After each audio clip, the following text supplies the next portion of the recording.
Brother, I'm watching you like in the background doing your thing, like the like you move. You got a bunch of stuff just going on, and I'm like, man, should I press the button? But we had got down to the time, so man, definitely this is Community Beacon. This is Mike Seville. On the other side of that computer is the incomparable Joel Simmons of the Tenacity Foundation. And it's 6:30 actually. So this is a live show. So if you are Live. yeah. So as you watch, this is live. So if you have any questions, anything that you want to say, put it in there and we tend to do a really good job of that, getting to you. Brother, how we doing? What's going on? Man, I am with the great real estate king, the Michael Seville.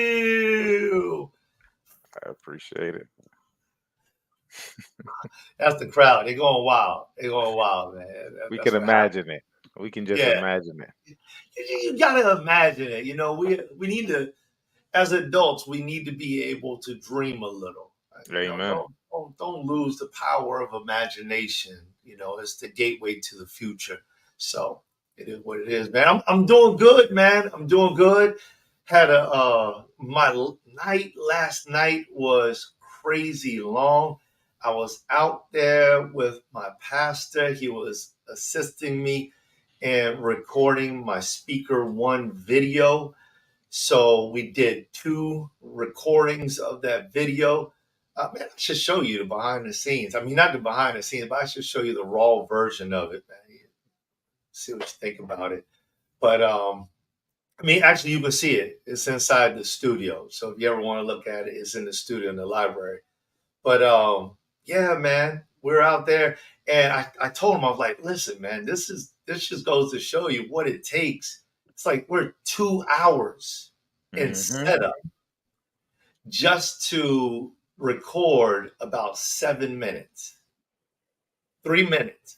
We recorded 3 minutes, and I was like, I'm gonna do it again. And then the second one actually went a little bit longer. I think it's because you know, I felt it. You know, there was a lot of feeling in that second one. So the second one actually went 4 minutes because I did a little ad-libbing. I went out of speech or out of I left the words. Right. And I kind of like went into another space. But yeah, man, I mean, it was like 2 hours. So I didn't get back home until about 3 o'clock this morning. Oh, come on. You know, by the time I got to sleep, it was 5 o'clock this morning. And I was like, you know what? I'm not going to put the alarm clock on today. Right. We just going to wake up when we wake up. And that takes a whole bunch of resilience in order to do that. That ability to bounce back. You coming in at 3 o'clock, you're probably not your normal time. On top of that, it's not just that. I think a lot of people think it's just easy to put a speech together and make it happen. And you're a seasoned pro at this point, as far as I'm concerned. So just to know that it took, it was a 2-hour ordeal. I'm sure it just wasn't all speeches. You and the pastor were together, so I'm sure there was a lot of good conversation that went along with that, man. So, oh man, it's I could imagine 3 o'clock. It seems so far away. I'm looking at the clock now. It's 6:40. I'm like, man, it might be time to start winding down for me. I like to be in the bed by like 8, 9 o'clock. So yeah, you do. Yeah, we're gonna do we have Sleepy Mike today? We have a mic. We have the mic that's supposed to be here. So ooh, I like that. Yeah. So you all are gonna get just everything that needs to happen is going to happen. Everything that needs is said. will be said. I'll speak on a couple of things before we jump right into our topic. Two of the craziest things happened this week. Naturally, we filmed last week on Friday. Then, of course, on Saturday, there was a shot taken at our past president Trump, which I thought was like, it was Gosh. like, yeah, it was unreal. It was unreal to see that news happening as it did. And I think we're all as a country still kind of, quite figuring out when it happened. The last thing I remember, I don't remember, but I was alive when they took a shot at Ronald Reagan, but for whatever reason, it doesn't. I don't think it really was. Well, naturally, it wasn't on my radar, and it didn't seem to come up as one of those significant moments in history. But I wasn't alive when they shot John Kennedy and that president. And so that I remember for most people, that's like a momentous occasion, the momentous occasion, because that's where people are like, where were you when this happened? That's one of those kind of moments. So it was definitely a surreal moment. I'm glad, I'm very happy that nothing came, that it didn't happen. We did lose some people over there, so I thought it was a pretty sad time for our nation. You never want to see. I would never want to see anything like that happen to any side, Democrat, Republican, or indifferent, as they're campaigning. These guys have families at home, they have loved ones, they have, they're the presidents of the United States. So that I definitely had to speak on that. I didn't know if you wanted to talk on it, or did I say enough? Now, man, I think I'm glad you kind of like opened that up because I think that it definitely deserves some conversation. I'm gonna tell you one thing, man. I definitely feel like, and I feel as if he almost sealed his presidency. Mm, Like, so I don't know what this 20-year-old thought he was doing. I think that, I mean, we should not be at that point where we are hmm. killing people to prove our point. Absolutely. I had some concern with that thought process because before this, because I had a conversation when it was really hot between the Biden and Trump era, look, maybe a year ago or 2 years ago, something like that. It was extremely hot, and somebody told me they said to me that they're taking their guns to the street, and I was like, what? What? Why are we doing that?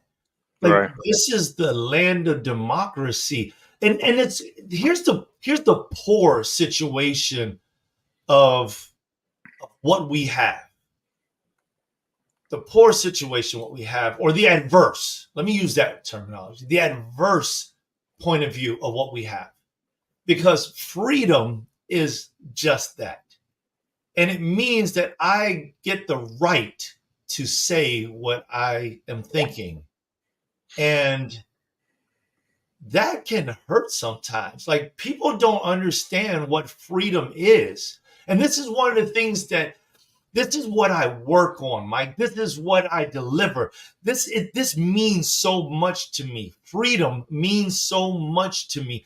And I don't believe that we as a people truly understand what freedom means, because when you're free from something, you're no longer bound.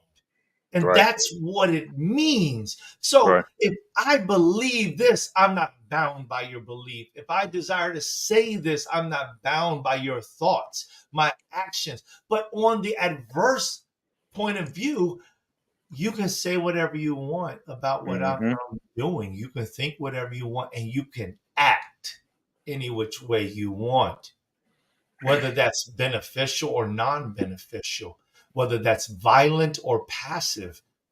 Whoa. I don't think that people think about that as freedom. Right. That's what I recall from back then. That's what I recall in this point in time.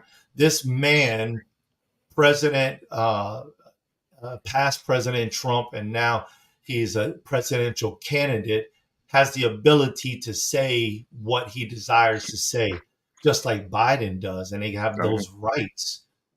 I don't think that that gives us the right to kill.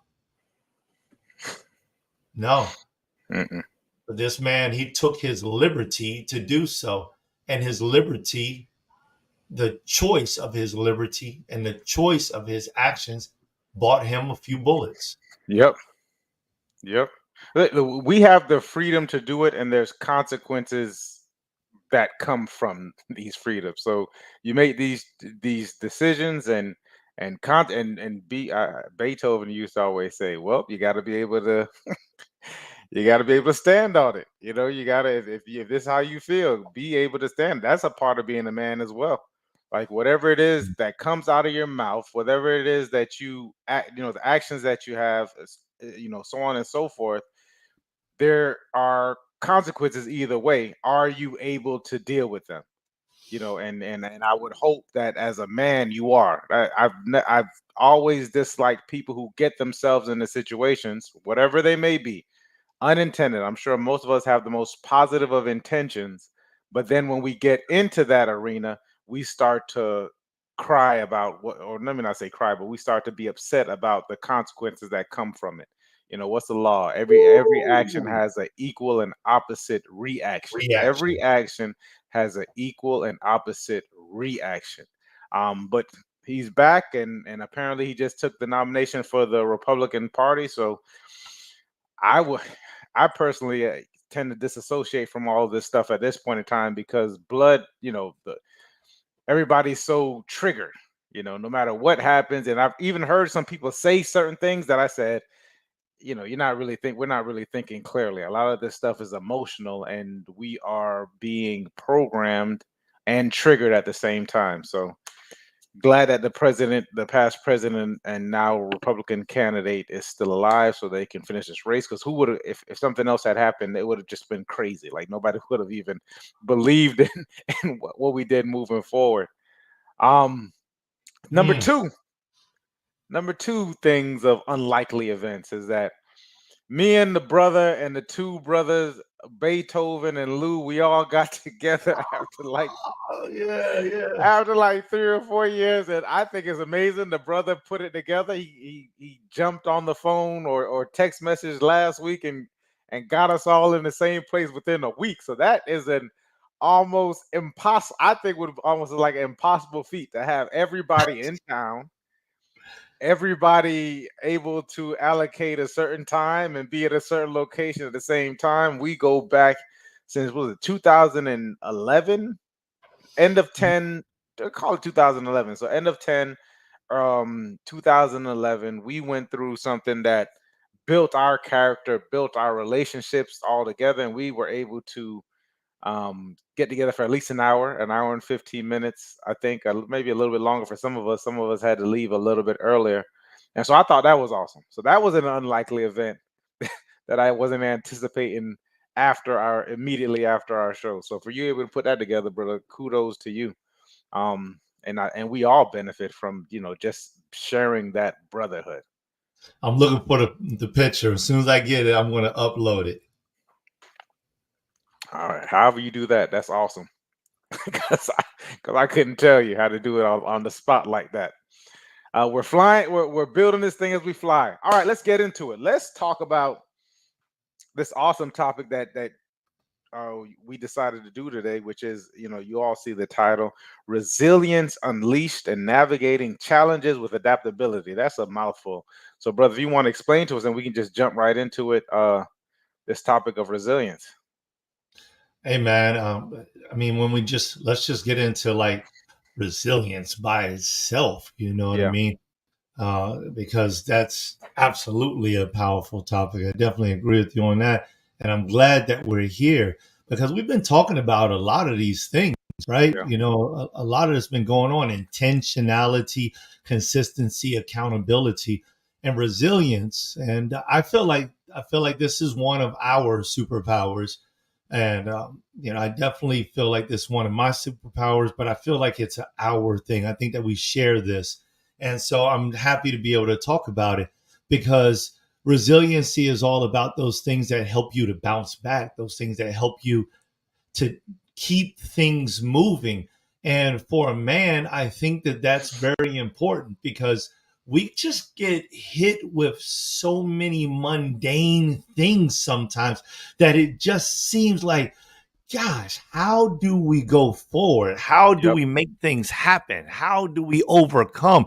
How do we live this life? How do we?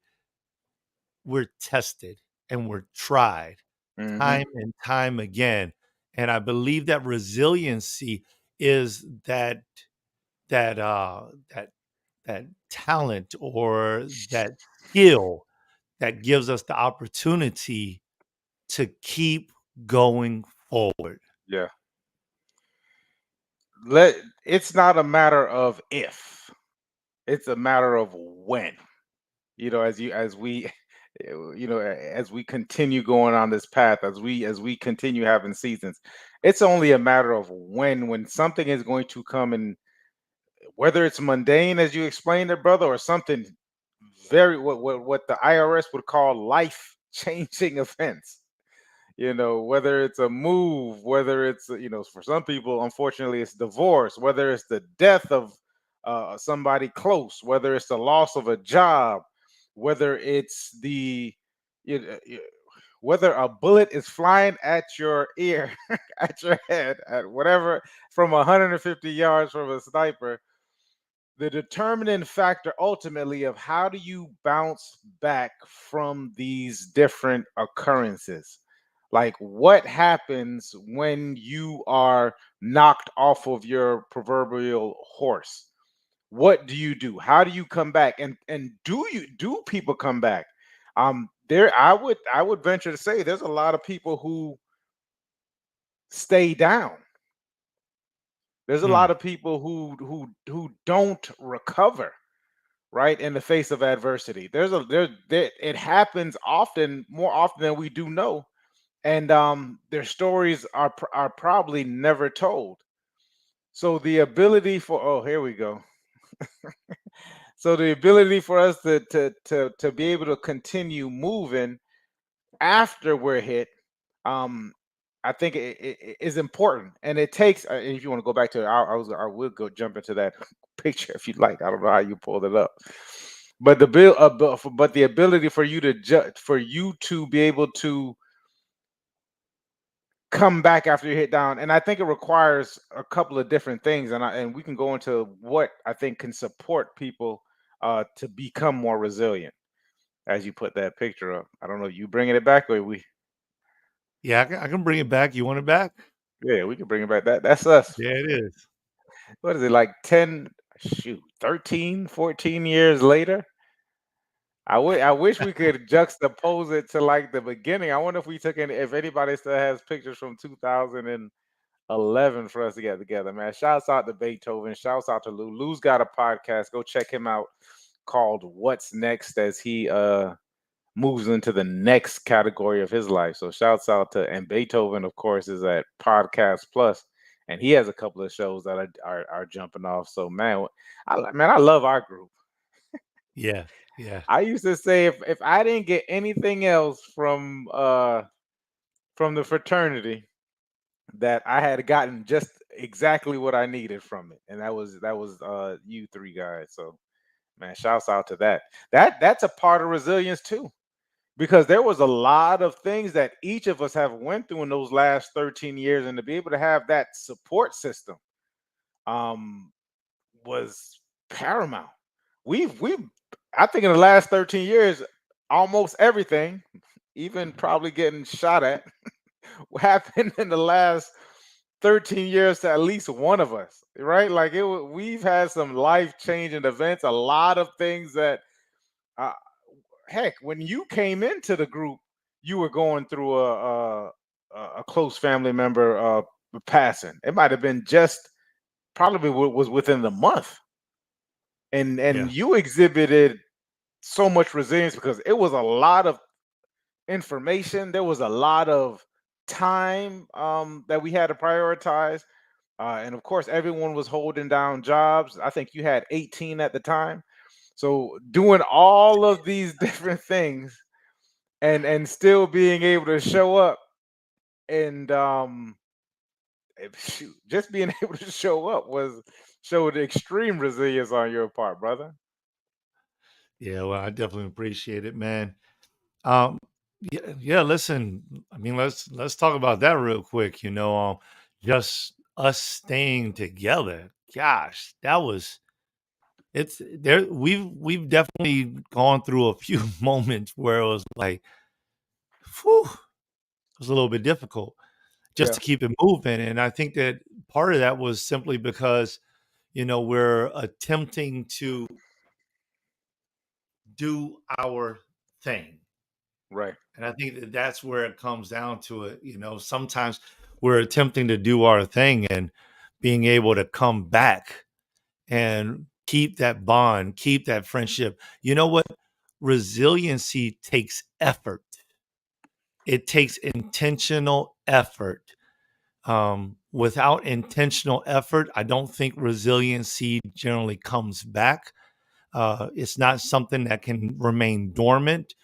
It's something that you need to work, and it's something that when you work it, you gain the results from it.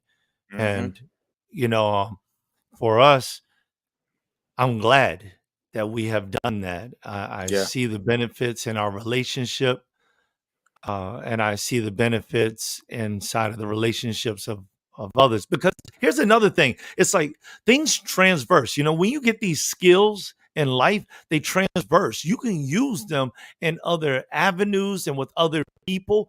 You can use them. You have to teach yourself what you actually did to be able to do what you're doing, and then start using that in other aspects of your life. Like, use that with your work, use that with your wife, use that with your children, use hmm, that where with your friends, use that as often as you can apply it. And I think that when you do that, it becomes easier and it yeah. becomes a part of nature. And before you know it, you don't even know that you're doing it, but you are doing it. And for somebody else to look at that, they're like, man, I can't believe, how did you do that? You might not even recognize that you did it, but you were doing it. Absolutely. You can all these different qualities that we tend to that we go through, especially when we're talking about becoming a man or being a man. All of these different qualities can go throughout all these different contexts of life. And one of the things that we need to do, and you also mentioned it takes excuse me, you said intention and effort, and focus. I would also add focus, but the intentionality being there and the effort being there and the focus being there in order to say, I'm not just going to allow this thing to get me down. I'm going to push through that. And what happened as a group, as we exhibited resilience, was that it made our bond like very, very tight. And Mm. through that entire time, like we were able to see all of our faults, right? Like it was a almost like a close to a 6 month process, a little less than 6 months, but throughout that process, we were able to see all of our faults, see that we are human, see that we all can make mistakes. One night comes to mind specifically. I'm not gonna give the details of it, but for us to come through it and say, you know what, and say nobody left behind. Because if nobody's left behind during this process, and when we come out, unless you quit, like if you quit, that's we can't make somebody do something. But knowing that other people were there to rely on each other, and there were nights that Mm. we had probably had doubts about each other, like, man, I don't know about, I know me and you got into me and you had our introduction, because the brother had 18 jobs. If he had eight, if he didn't have 18, it was 19. But all of us had our doubts, like, man, how are we going to do this and how are we going to get through? But just to continue doing it, you said make it become part of your nature. I think it's already a part of our nature. I think most of these qualities are a part of everybody's nature. It hasn't been tested, or and if it has been tested and you didn't pass the test, then we've probably been short-sighted. We probably haven't reached out to someone for some kind of support, which I think is very important. We didn't get into the show. We didn't talk about it at the show originally in regards to the gathering, but the gathering and definitely the bond. Like you should have somebody that you can look at and say, you know what, so like you mentioned, brother, you're not the only, I'm not going through this, I'm not the only one in the world that's gone through this. Like someone else has gone through this, and not only have they gone through this, but they've triumphed from this. You know, I remember what's the brother's name? He's a motivational speaker. He said if you can look up, you can get up. If This you is can look up, you can get up. yeah, Les yeah, yeah. Brown, Les one of my Brown. favorite Yeah, fans. yeah, my brother Les Brown said if you can look up, then you can get up. So if you can look up, and then it makes it a little bit easier if you could look up and someone's there, someone who's been through it, someone who can say, you know what, brother, I was in the same position as you. This is how we move forward, and then we get into action of moving forward because we already have these different things. We have the resilience. We have the, you know what we more than likely don't have. We don't have the intention or the focus. We don't have the intention because we don't know how to get to it, or maybe we're not put on the right path to see it. But just know that it's out there. If you're seeking it, then you can find it. Hmm.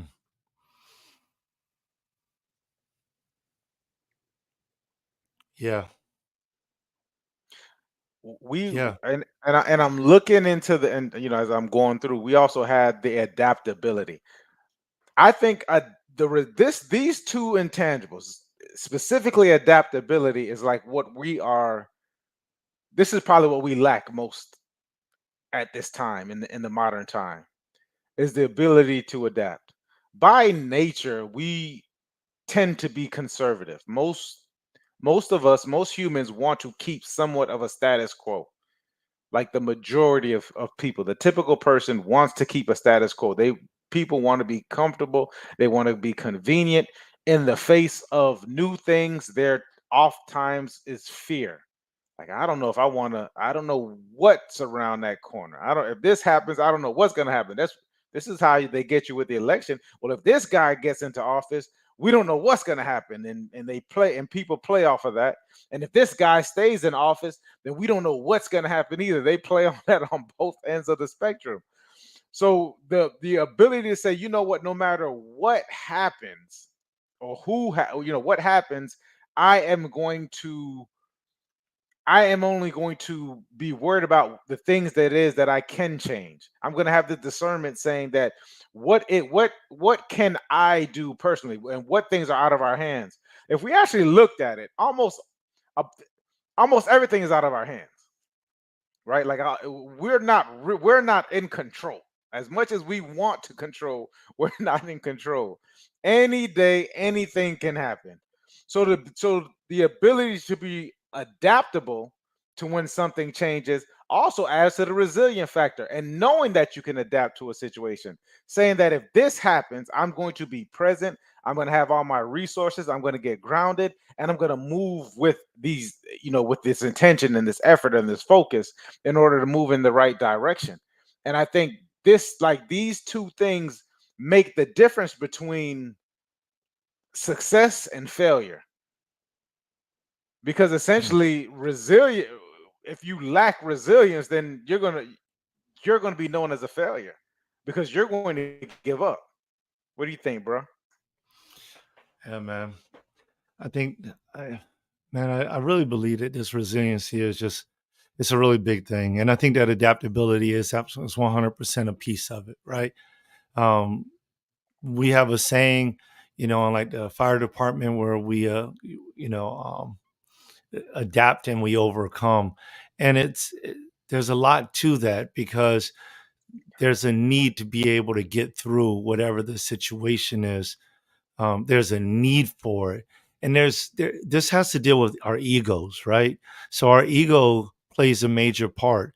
When we become stiff inside of our ego, then it makes it so hard for us to adapt to whatever the circumstances are. It makes it hard for us to be resilient. It makes it hard for us to come back. And I believe that this is part of the issue with relationships, right? And from a male's perspective, we're dealing with female counterparts, and sometimes our female counterparts, they're bringing something to the table that we don't want to we don't want to see it in their eyesight. We don't want to see their perspective. And maybe it's not that we don't want to see their perspective, but sometimes it's just that we only see our perspective. And even when we're not talking about females, just as men and as leaders, many times we can fall victim to only seeing our own viewpoint because this is our goal. We're looking to accomplish something, we're looking to do something. And sometimes we go numb to advisement, we go numb to vision, we go numb to persons and people that are saying something that is different. And I think that this goes back to the conversation about, Biden and Trump.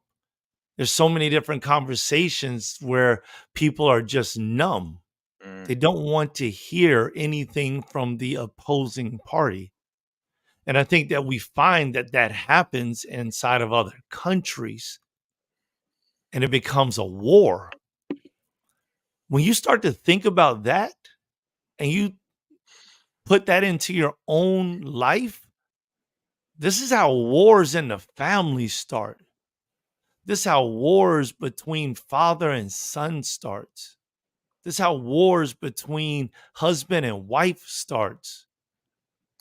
Like, being adaptable does not mean that you always have to compromise, but it does mean that if I'm underwater, I need to learn how to breathe. I need to learn. If I'm going to live underwater, I need to know how to breathe. mm, I'm not going to be able to function if I don't learn how to breathe under. If I'm going to live in a mountain, I need to know how to breathe. The atmosphere is different. If I'm alone, I'm a grown man, bachelor, and I decide to get married, I need to learn how to breathe. It's going to be different air with that woman. Because before, I walked around my house and I did whatever I wanted to do. But now that she's living with me and I must care about her and for her, I cannot be exactly the same person that I was. I mean, I need to be me, but there's a different me because there's a us. And so there is some form of adaptability. And I think that leads into resiliency. This is something that I had to learn, and it's something that I love to bring to the table. For me, it took me understanding my freedom. That's what it took for me. Sometimes we think that we're independent, but we're not. We're really dependent. We think we are independent, but we're not.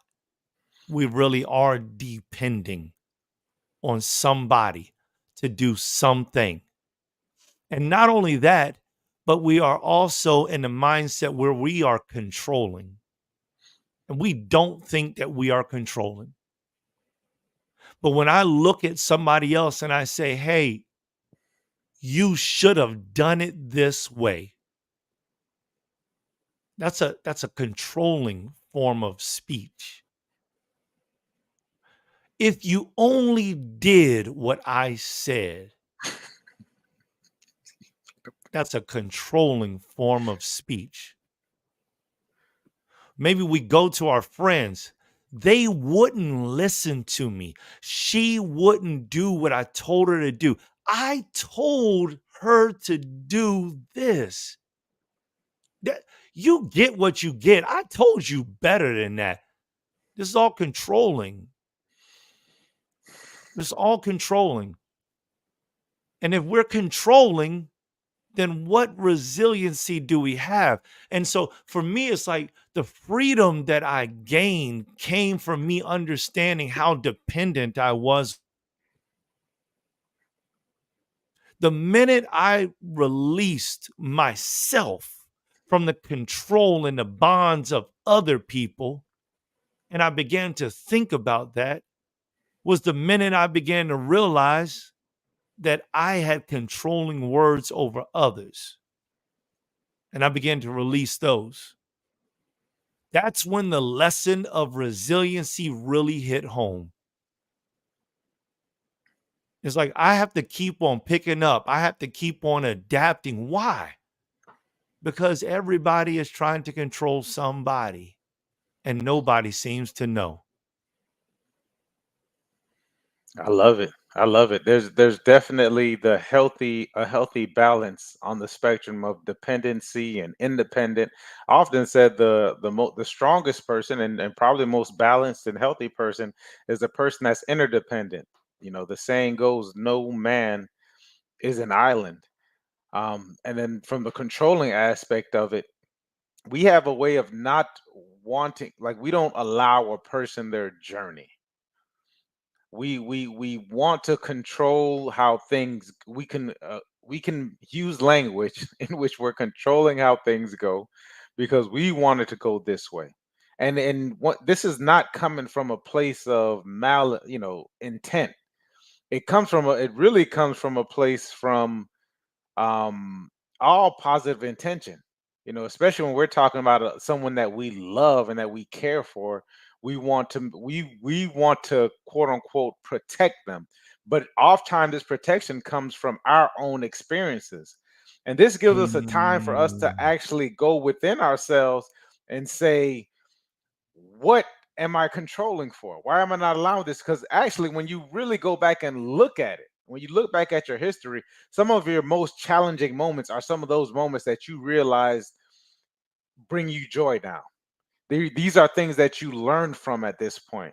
At the time that you're going through it, it may seem like, man, I don't know how I'm gonna get through this. But once you do get through it, you can, from this point on, like the next time you see this thing happening again, you can actually come back to yourself and say, okay, I can do that. I can do it. It's building. We talk about the different contexts of life. This is like going to the gym, being able to bounce back. You had a hard leg day. Mm. You built that muscle. I can't believe I got up underneath 135 pounds. But if you continue going back and you do it through the pain initially, because there's going to be pain. I had it today. Trust me. And you go back and you do it through the pain, the next time you come back, you just start to come back just a little bit stronger. You start to work different kinds of muscles that you weren't working before. The muscles that you have start to repair themselves. This is the same thing with resiliency. And you'll never learn to adapt or really start to be able to critically think if you just have it easy all the time. Quote unquote easy, whatever easy means to you, or whatever easy is or hard is not. If it's the ability to get through these things that end up allowing you to become a well-rounded human being. You getting different perspectives, seeing someone else's perspective allows you to become a well-rounded human being. It shouldn't go your way all the time, because if it goes your way all the time, then when something happens that it could mean danger, you're going to walk right into it. If no one can tell Woo. you that this is not, this is they're scared. They may be scared to tell you because you've been doing this all the time. So it's super important for us to become adaptable. It's super important for us to become resilient. It's a huge quality that we should take time out and really start to figure out. I think the control aspect is a whole other conversation that we really can start to get into.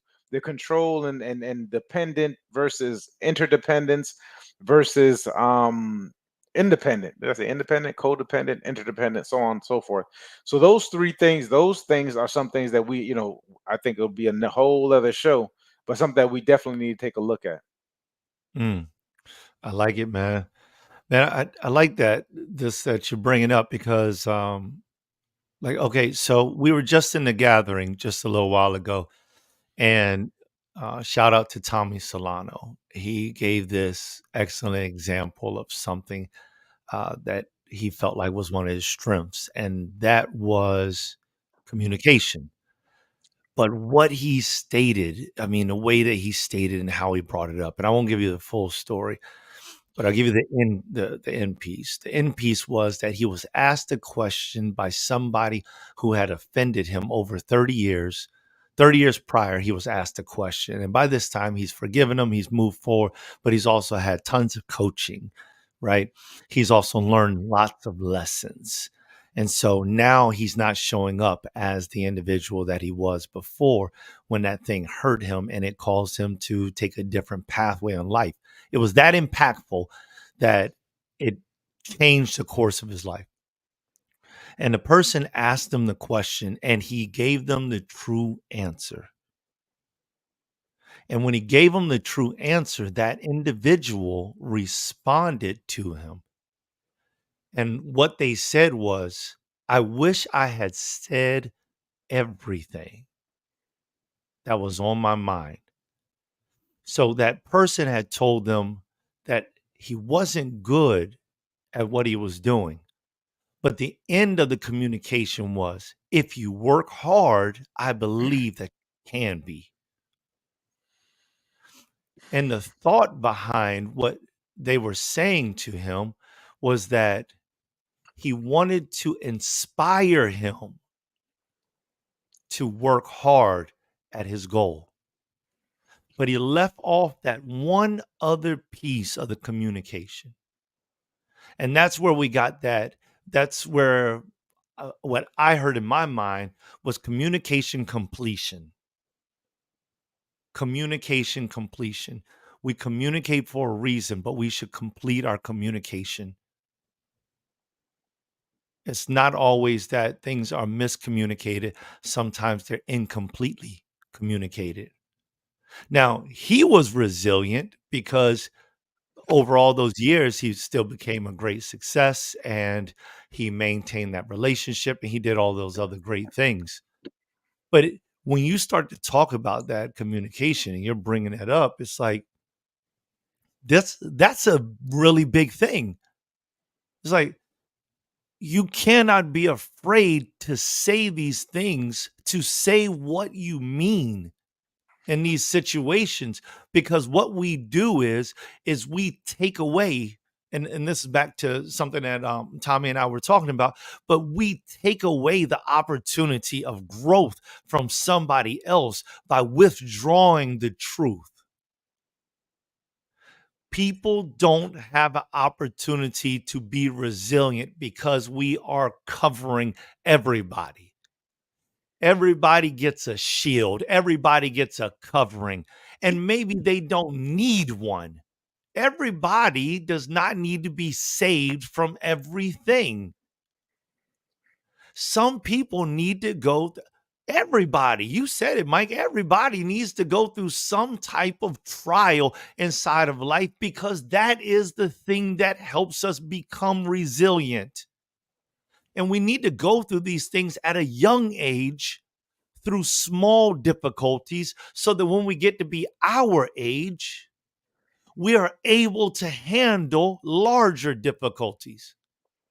We can be found more valuable in our jobs, in our workplace, in our relationships. Some relationships are dying out nowadays in 1 year, less than a year. People are getting married and getting divorced in the same year. Why?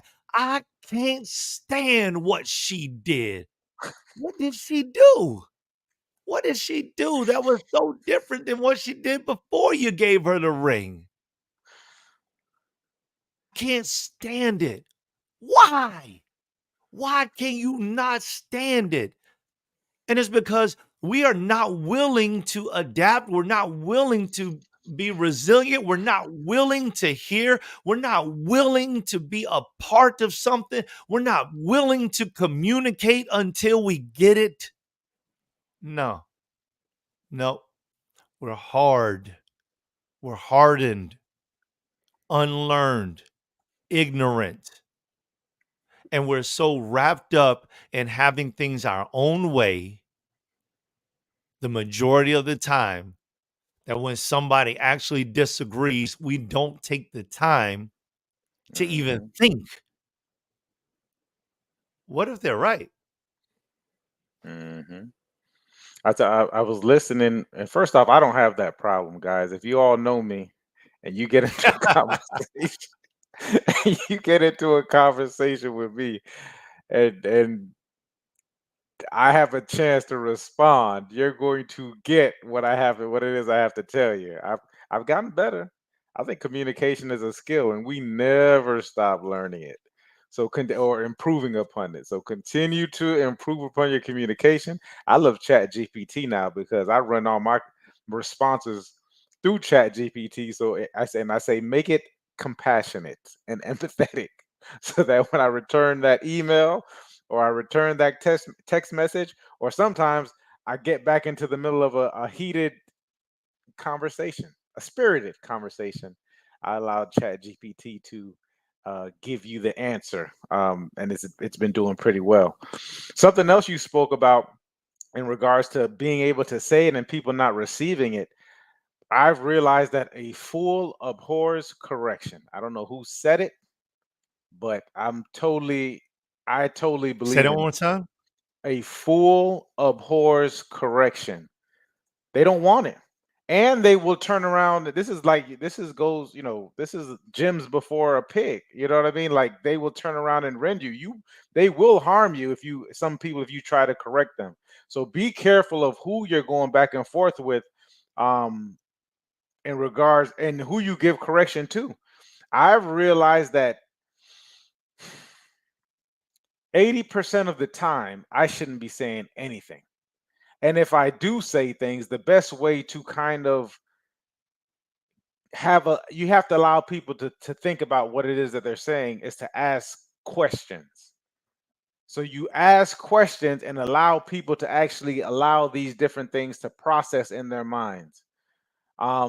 So the brother brought up some awesome points, but the inability for us to adapt to it, the ability for us to um kind of take it all in. Like I would consider the brother on the other side of the screen from me.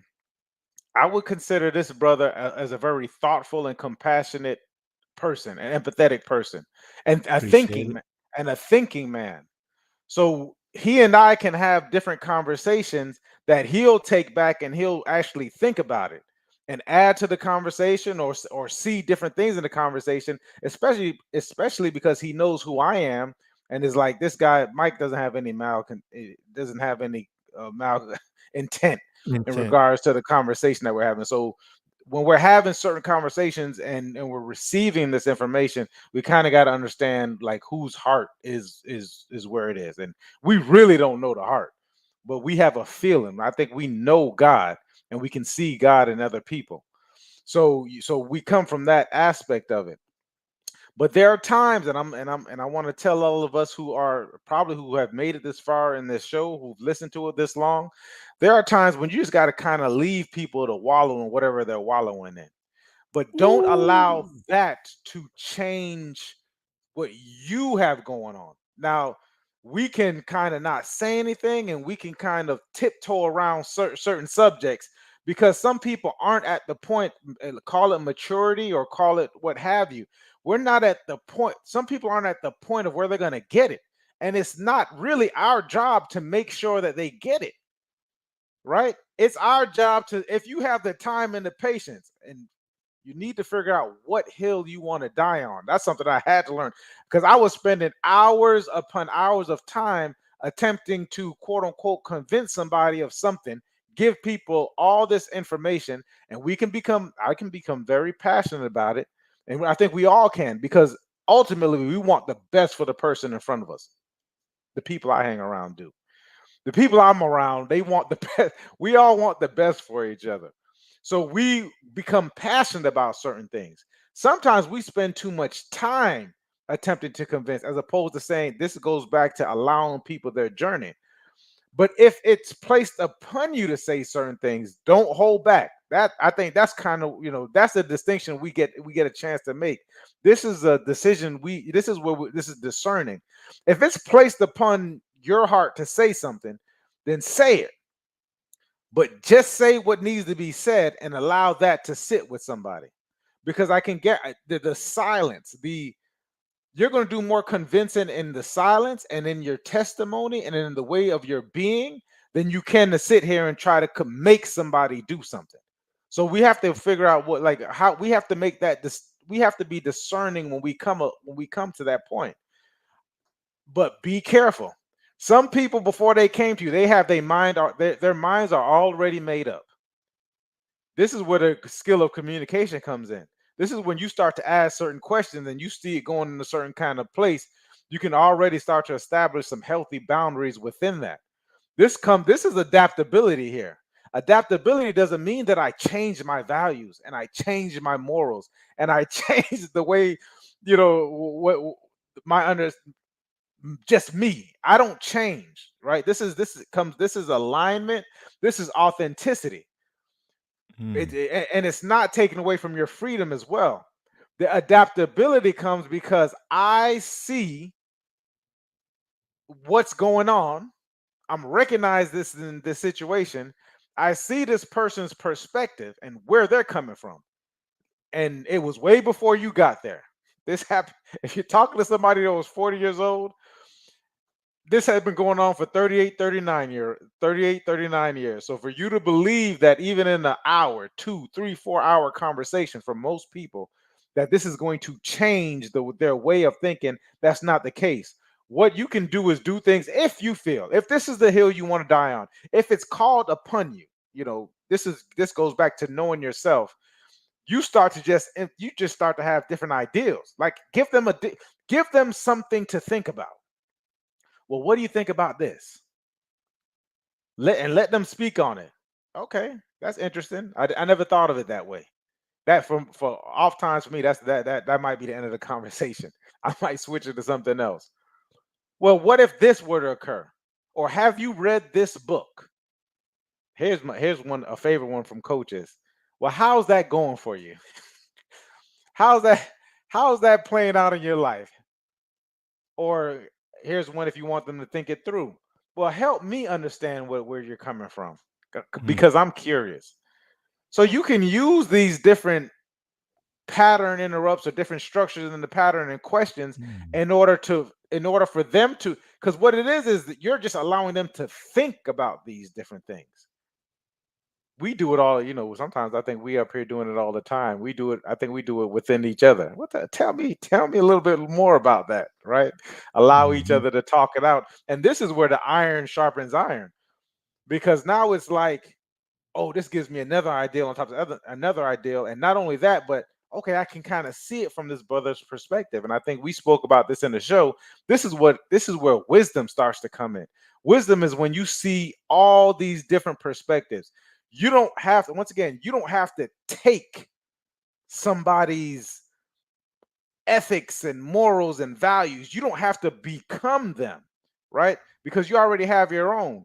But now with this, now that you're getting new information, you get a deeper understanding, and that's what we got to go for. We got to go for that deep understanding. If you want on certain things, you don't have to do what you want. I heard a brother say you don't have to do what you want.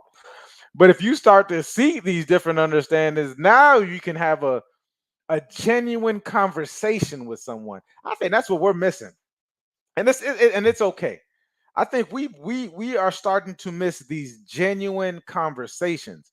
Brother, you spoke earlier in regards to what makes it harder to be resilient and adaptable is when we start to become so rigid in our thoughts, so rigid in our way of being, that we don't have genuine conversations. It's just let's agree to disagree. Mm, Let's do this. So then we don't have any basis of where we're coming from. Here's another trick. Once you get to this point, and once again, pick your hill to die on, because oftentimes we just don't want to have these. I don't, anyways, have these drawn out conversations with a lot of people. Is that I take it from the ad because once again I'm around some powerful brothers. I've sought them. I talk about curating my life. I curate my way of life to where I'm around these people all the time. So what I'm able to do is when I come across people who we have very opposite thinking points, I always say, let's go off of what you say. Because we have to find common mm, ground. And oftentimes the person that I come across is not, we're not going to have any common, they're not going to adapt to my common ground because my stuff is going to be just based on logic and foundational things, etc. Not to say that I don't get emotional, but I tend to be very logical in my way of thinking and go deeper. However, when I end up getting the most out of the conversation because I say, let's take your viewpoint and let's start from there. You're saying that this is in fact the truth. Yes. Okay, cool. So now let's have the conversation in regards to it. But now I got a lot of questions for you because I'm really trying to understand. So now I have a lot of questions for you. And who knows? Sometimes and not sometimes, oft times, I'm like, wow, this is some interesting information. I didn't even know that the thought could come mm. from here. So I end up when I leave, and you better believe it, because I can my life is just curated in that way. I'm so intentional about the conversations that I get into. I'm so intentional about where I'm headed that I always want to leave from a conversation with something. And that goes back to my point Mm. of now 80% of the time, I'm not saying nothing. So by the end of the conversation, you're like, man, that guy sure can listen. I'm like, yeah, I can because I'm intentional about it because I want to gain something from it. You know what I mean? Yeah, yeah, that's good.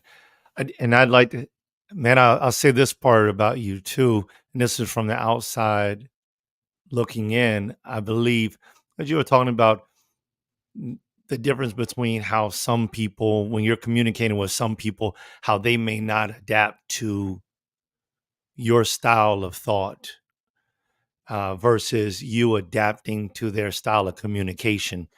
And I think that that has a lot to deal with the work that you've put in. I've been watching you over these last few years through these masterminds that we've been doing on Community Beacon. And there's a lot of insight right here between the two of us. Like these are the conversations for those that weren't around when we first started this. Part of the reason why we started this style of communication was because Mike and I were having these conversations Yeah. on the telephone for an hour, hour and a half, 2 hours. And we were talking about some deep things. And we're like, man, if only could hear some of this stuff. And we were talking about heavy, heavy things, life, death, and everything in between. And so the work that you have put in to become the person that you are and process thoughts the way that you do is what puts you in that type of level where people may not be able to Yeah. communicate or think or hear everything that you say. And sometimes I feel as if when that happens, you do have to be the one who takes the adaptability at the helm. This is also one of the reasons why when I'm speaking with some of our men, it's like as a provider of the family, I feel like it's my job to figure a way to get the message to everybody in the family. It's my job. I take that on as it's my job to get the message to my wife, to my children. And maybe there's somebody else out there who feels like, maybe it's their job. And that's fine because we should meet in the middle. And when we do, then we can work that thing together If you have the same mindset as mine, then you're going to see that what I'm doing for the benefit, and you're going to try to speak with me and communicate, and you're going to take the time to improve your communication so that we could be on the same level. And that's what I hear coming from you, Mike. It's like somebody hasn't reached that level of communication. So it's like, all right, let me break this thing down and see where it is that this person is coming from. And maybe I might have to leave them right here because there's no forward movement. On the But level. if there is a way for me to be able to communicate effectively to them, and they desire to walk with me, right? Scripture says, how may two walk together except they agree? If they desire to walk this pathway with me, then I'll impart what I have, what I know, what I have found to be true. And if they take it, then God bless them, Amen. because I'm learning either which way. And that's the power of adaptability, is I learn from both the successes and the failures. I learn from all of it. And this is what secures my resiliency. I don't always have to fail to be resilient. Sometimes sometimes I can be so resilient that I can see the failure coming and I can avert my direction. I can choose another path. Ain't that something? Mm. And sometimes I have to walk right into it. And I got to say, guys, man, Why he put this I on knew me? this was going to happen.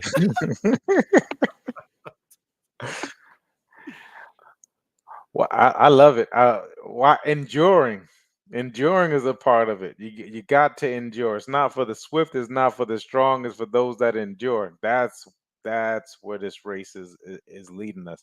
And here's it. I'll give you a quick trick. A real quick trick is don't count it as a success or a failure. It's Mm, just a lesson. I'm just learning, and we just learn every day. That way, you don't even gotta go with the highs of the highs or the lows of the lows. It just is, and we just push on through because we don't even know where this is gonna take us. I saw mm, somebody win the lotto, and right now, if you ask them a question, they say, "Man, I wish I could have gave all that money back."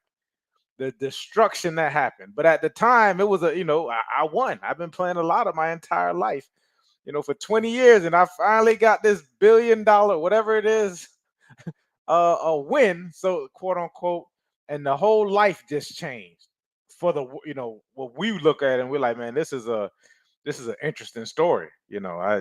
One story comes to mind, but there's several that I've heard over the years in regards to it.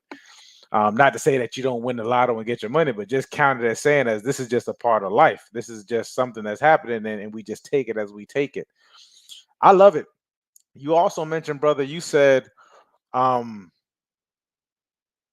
you meet the person on the level, and whatever, and if they choose to walk with you, then they walk with you. And you and I had this conversation a couple weeks ago in regards to the amount of knowledge, the time, the effort, the money, so on and so forth, that we've put into our communication, that we've put into our growth, that we've put into our knowledge, or the information.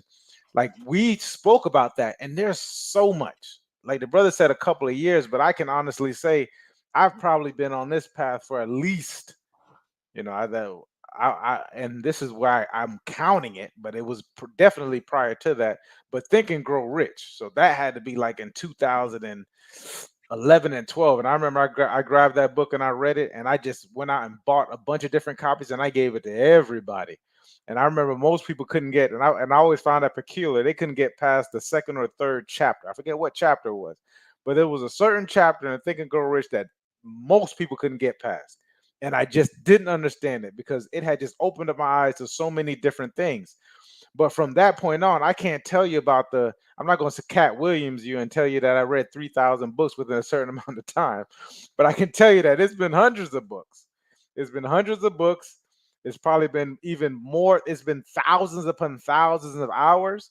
It's been definitely a lot of studying, a lot of classes, a lot of different conferences, a lot of different people that I've come across, different mentors, and just taking on understanding all these different models and just moving with this intention and this consistency that got us here.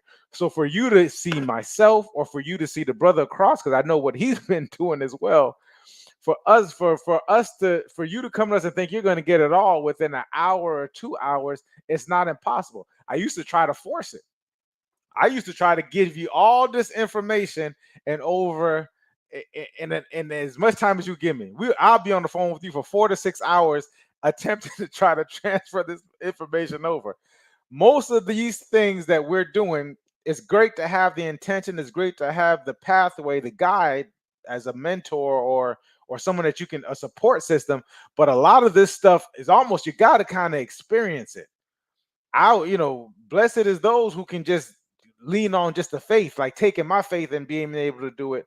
But most people are going to have to touch. Most people are going to have to witness it for themselves. Most people are going to have to experience it. Most people are going to have to sit and be still for months at a time to get to the next level, to really push through and that get that kind of resilience. I thought to me that was one of the most difficult times was having to sit and be still. We spoke about that a couple episodes ago as well. So guys, I'm telling you, it takes time. Excuse me. It takes focus. It takes effort. It takes intentionality, and it takes I would even say a willingness to want to get to go to the next level with it. But if you start to define what resilience is to you and what adaptability looks like to you as this, it's also going to be some awesome tools you're going to be able to use along the journey. Yeah, 100%. And energy. You have to reserve energy. You have to give energy. You have to put energy. Anything that you're intentional about, you Yeah, need to put energy into it. super, If you're not putting energy into it, you're super not being important. intentional. You're just not. You're not. Yeah. Dead batteries don't charge, Mm. right? So, man, I know we're getting ready to close, but I want to hit on that one thing that you mentioned. All of it was good. But when you said I try to force it, or not I try to force it, but that it's almost as if it's forced. Resiliency has no basis in forcing things. Sometimes that is the lesson that we're supposed to be learning in adaptability.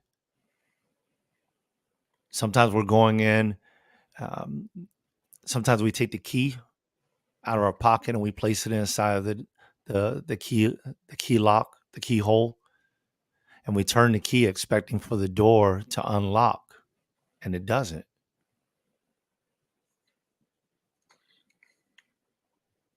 Maybe it's time for us to think, I've got the wrong key.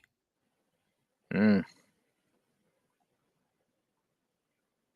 That's being adaptable.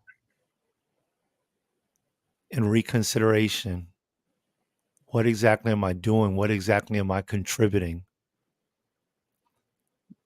Going back to these relationships, when the communication is failing between a husband and a wife, maybe the communication you're using is the wrong key.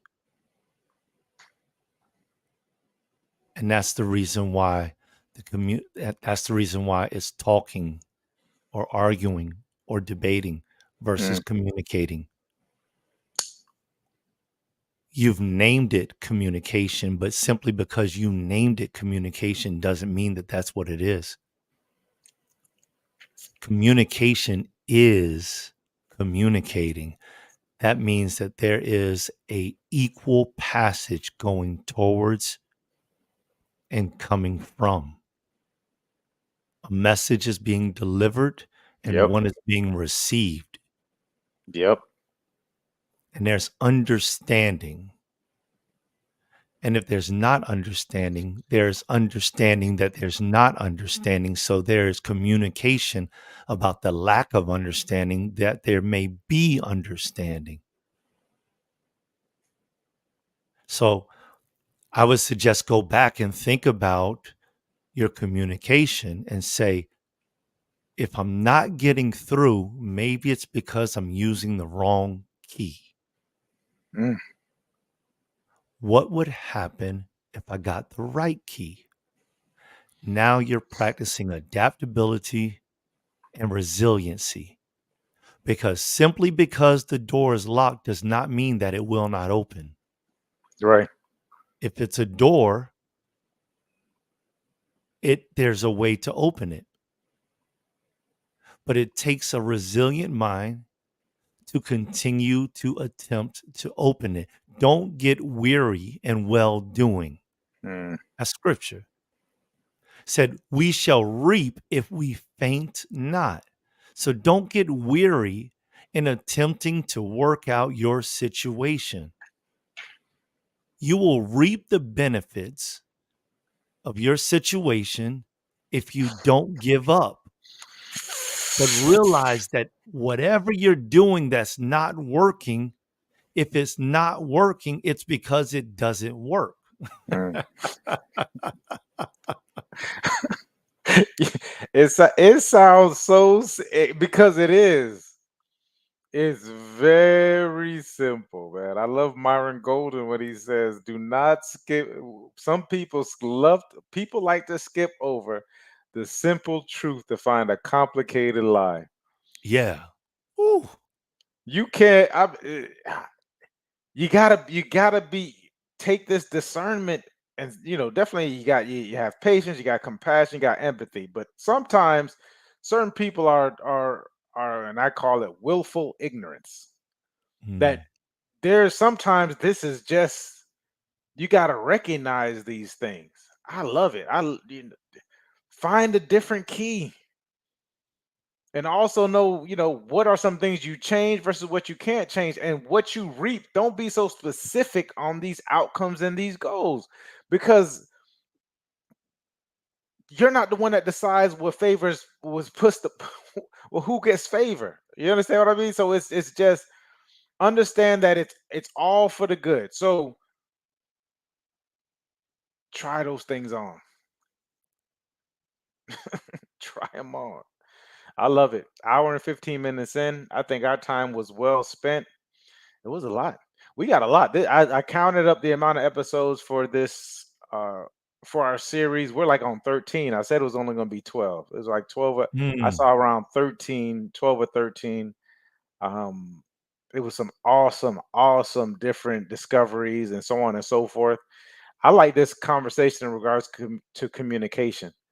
Um I think you and I both have really improved upon our skills of communication. We've put in the energy, we put in effort, we put in the studying and then understanding. And I see some other people, and I hear it from other brothers as well, who are doing the same thing as well. And you only could do what you can do, brothers. Sometimes people are definitely engaged, and sisters, whoever it is that's listening to you.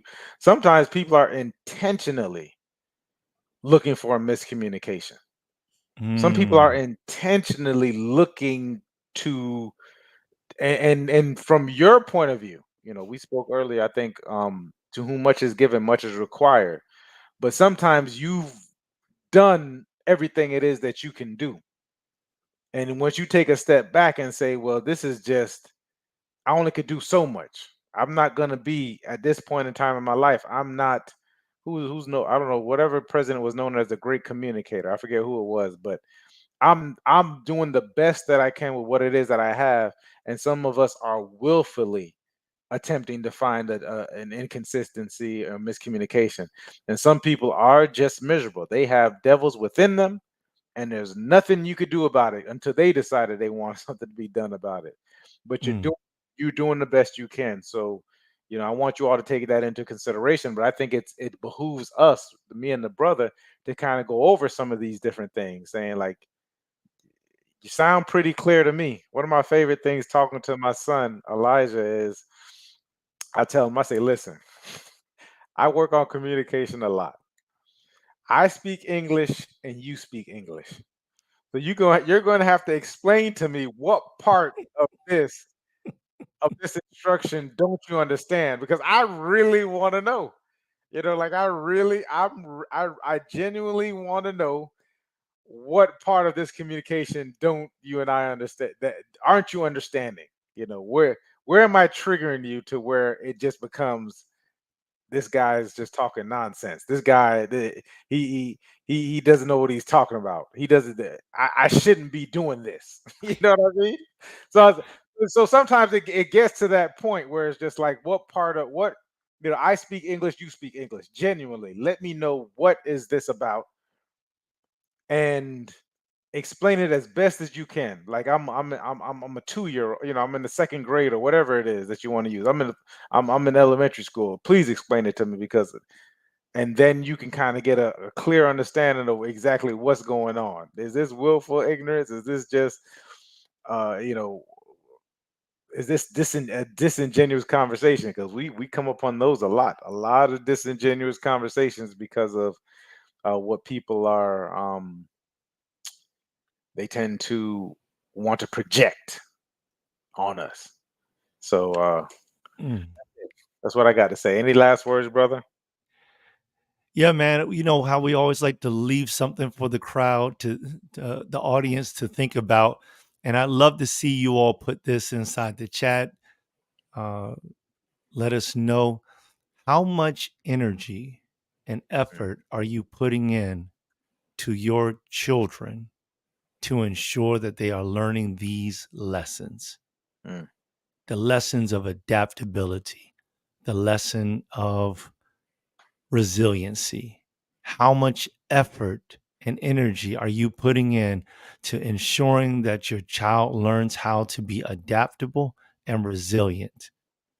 You heard that testimony of Mike and how he is communicating with his son to ensure that he understands what's going on. He's going to have that for his life. One day he may not even remember that, and maybe he will, but he's going to communicate better because Mike is doing that now. And he's making that priority. How much energy are you doing with your children to ensure that they learn the lessons of life that matter? That's what I like to leave with the audience. I appreciate everybody. yeah, love you guys. We will see you next week, man. Appreciate you. Peace.